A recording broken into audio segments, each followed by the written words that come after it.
This won't come as a surprise to anyone who's been watching my channel for any length of time, but I'm a pretty weird person. I know I'm weird, I'm okay with the fact that I'm weird, and in fact, honestly, I think everyone's weird. You are weird, and if you don't think you're weird, you're either just in denial, or you're so incredibly weird that you just think your weirdness is normal. Here are just a few of my oddities. For starters, I'm 32 years old, and I can't swim, at all. If you dropped me into the ocean, I would drown immediately. In fact, I'm 5'7", so if you dropped me into a pool that was 5 feet 8 inches deep, I would still drown immediately. I also can't swallow pills. Don't ask me why, I know it's all in my head, because I can down an entire plate of pasta without chewing in record time, but you give me a Tylenol and I'm heaving over the kitchen sink. I would generally rather suffer with whatever pain I'm in than try to get an ibuprofen into my body, so I should really probably work on that one. Human feet disgust me beyond belief. All of them. Yours, mine, everyone else's. I don't want to see them. If I was president of the world, I guess, I would make it a felony to wear Birkenstocks in public. Put that shit away. So where am I going with all this? Well, something that I've learned over time is that if you want to succeed at anything, you have to approach things strategically in a way that works for your weird ass brain, because we all see the world differently. So in this video, we're going to talk about 7 weird money-saving tips that I'm pretty sure you've never heard before, but they work for my weird self, and if you're the same kind of weird as me, they might just work for you too. But just before we get into that, I want to point out that the #1 money-saving tip of all time always has been and always will be to increase your income. And nowadays, with all of the AI tools and strategies that are disrupting every industry and changing the way we work and live, there are more opportunities to do that than ever before. Learning to use these tools to your advantage is a must if you want to stay relevant in your industry, but they can also help you to seriously level up your income. Today's sponsor, Growth School, offers a 3-hour hands-on AI training where they teach you how to use over 25 AI tools and learn exclusive strategies and hacks. This is typically a paid training, but the first 1,000 of you that click the link in the description will get it entirely for free, and you'll get an additional $500 worth of bonus resources, also totally for free. And this isn't just for tech. Whether you're in finance, sales, marketing, HR, you're a student, an entrepreneur, this is for you. Growth School has helped over 1 million people across the world level up their skills, and now's your chance. So just click the link below to snag your free spot and secure your future. Okay, with that out of the way, let's get into the video. #1 is to take offense to people who are trying to separate you from your money. The very first thing I do when I wake up in the morning is check my emails. Yeah, I know, I'm working on it. But every day, without fail, I wake up to at least 10 to 20 marketing emails from different brands and different stores trying to get me to buy whatever it is they're selling. And I look at my inbox and I think, these son of a bitches are trying to take my money, the money that I worked hard for. I'm not giving it to them. And then I passionately delete every single one of them without even opening them. When I go to buy something and someone tries to upsell me or get me to buy some sort of add-on, I take offense. I'm like, that's a heist. You think you're gonna heist me? Get out of here. And God help the poor soul that tries to negotiate with me. Listen, I'm not tough, okay? I will never pretend to try to be tough. I'm pretty sure that the Lucky Charms leprechaun could kick my ass. I cry when Frosty the Snowman melts. But I will negotiate with you so hard that you pay me to leave. #2, Fixate. Saving money just for the purpose of saving money or just because it's what I'm supposed to do has never worked for me, because saving money isn't fun. It's just money, it's just paper or a number on a screen. It feels intangible. But whenever there's something specific that I'm saving for, something that I'm excited about, saving money becomes easy, because then I'm not just saving money, I'm getting myself closer to whatever it is that I want. So at certain points, that was a guitar or a new MacBook, or when I was planning to get Levi, I actually decided that I wanted to have a $20,000 savings account set aside for his care. And I mean, what's more exciting than a puppy? Years later, it was a house, really whatever. And for you, it can be anything. It can be a vacation you're saving for. It can be paying off your car so you can get rid of your car payment and free up hundreds of dollars a month in your budget. But by finding whatever it is that excites you and allowing yourself to fixate on it, saving money becomes fun and easy, and spending money on anything else becomes unappealing. Right now, for example, I'm saving up to redo my upstairs ensuite bathroom. It's poorly laid out, it's dated, it's dingy, and I am so much more excited about being able to renovate it than I am about going out to eat or buying whatever other random crap. So, welcome to my ensuite bathroom. I hate it. Let me show you around. For starters, we have this ginormous 90s style corner tub, which was built in 2016, I should add, and takes up half the damn room. The toilet is all the way over there, might as well be in a different country. And then because this tub takes up so much space, all I have for a shower is this little dark corner cubby thing, which is ridiculous.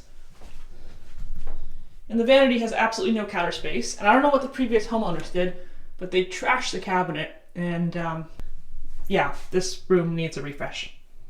Number 3, get a freaking hobby. You want to know when I spend the most money? When I'm bored. When I'm being social, when I have a lot of plans with friends, when I'm down the rabbit hole of some hobby and I'm enjoying myself, I don't think about spending money at all. But when I'm bored and I have nothing going on, that's when I find myself being like, hey, maybe I should go find some random crap to buy on Amazon, or maybe I should just go wander around the mall for an hour or two and see what I can find. And let me tell you, this is the pipeline that leads straight to you buying a bunch of useless shit that you don't even need or want, because if you needed it or wanted it, you'd know what it was before you just randomly happened upon it and bought it, right? So get a hobby, like a real one. And I know what you're thinking, don't hobbies cost money? Well, yeah, some of them do. Some of them cost a lot of money, but a lot of them cost almost nothing, or actually nothing at all. Some of them are super cheap, some of them are completely free. But I would make the argument that even if you're getting into a hobby that requires you to spend some money up front to invest into something, that if that's something that you're going to use for a long time and get years of enjoyment out of, I would argue that it can even save you money in the long run from stopping you from just going and habitually shopping for a bunch of crap. That could be like a musical instrument, or a camera, or a bicycle, or a sewing machine, I don't know, it could be whatever. Something you can reach for whenever you're bored, that you can entertain yourself with. Buy it used, enjoy it, do whatever you want, but stop calling shopping a hobby. Shopping's not a hobby, it's a compulsion, like smoking crack. Number 4, gamify everything. Do you know why games are fun? Because they activate the reward center in your brain and make you feel excited. So gamify your savings. Give yourself a budget of money that you can spend carefree when you hit certain goals. Something like 1%, that's what I do. So that means if you save $10,000, you can then go treat yourself with something for $100, whatever you want, completely guilt-free. If you save $50,000, you can then spend $500 on whatever you want, completely guilt-free. Saving up these big numbers for most people will take months or maybe even years, but by giving yourself these little rewards, these little checkpoints along the way, you can actually make it really fun. Recently, I hit a goal, and so I decided to treat myself with this little backyard pizza oven that I've been eyeing for a while. I'm gonna switch to an exclusively pizza diet this summer, just to trigger the keto bros. Number 5, hope for the best, but plan for the worst. You may not have guessed this, but I'm a bit of a cynic. No shit, Sherlock! I don't consider myself to be a pessimist, more of a realist, but as a realist, I recognize that in reality, sometimes shit hits the fan, and when it does, it usually splatters everywhere. And for that reason, you should invest in a raincoat, by which I mean plan ahead.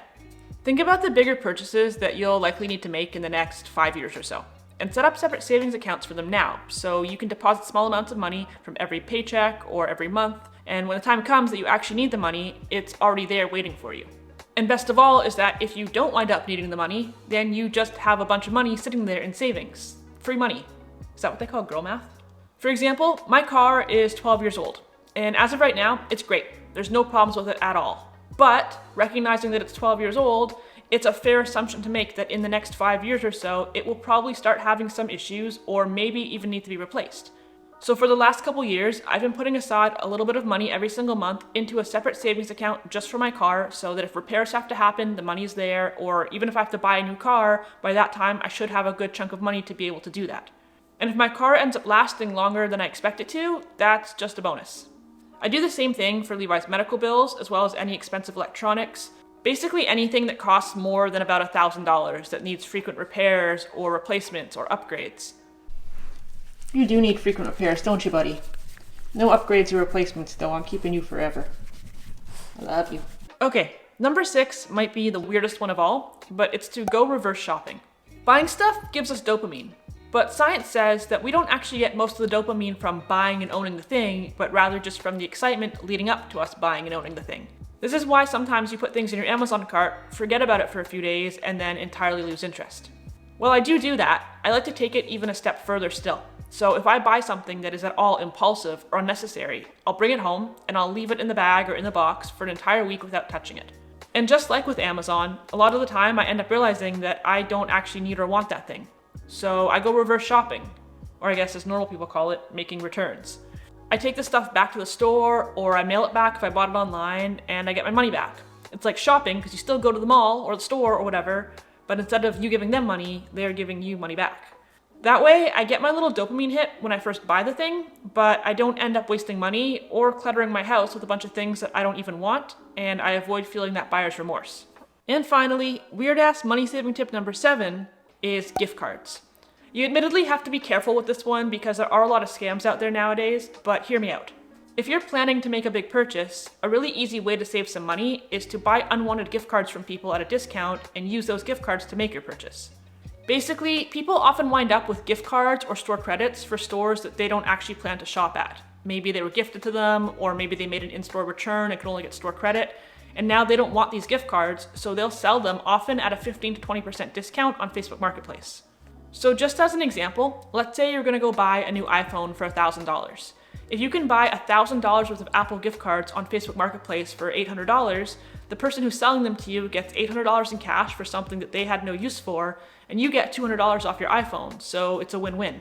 I've done this both as a buyer and a seller in the past and never had an issue, but you just want to be careful. I think the easiest thing you can do to avoid getting scammed is just have the seller meet you at the store where you plan to spend the gift card and have them confirm on the spot that it's legit and that it's valid.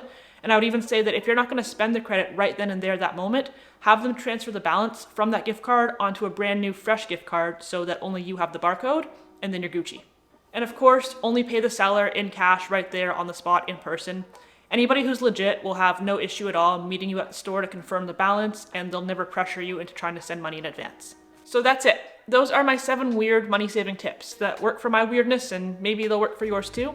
If you have any weird money-saving tips of your own that are maybe a little bit outside the box or a little bit different, drop them in the comment section down below. Or if you just want to spill the beans on other ways in which you're weird, which apparently I already did, you can drop that in the comment section as well. If you enjoyed this video, make sure you like, subscribe, follow me on Instagram, all that good stuff. Don't forget to check out Growth School. Again, the first 1,000 of you can get a free spot, so just click the link below. I'll see you guys next week.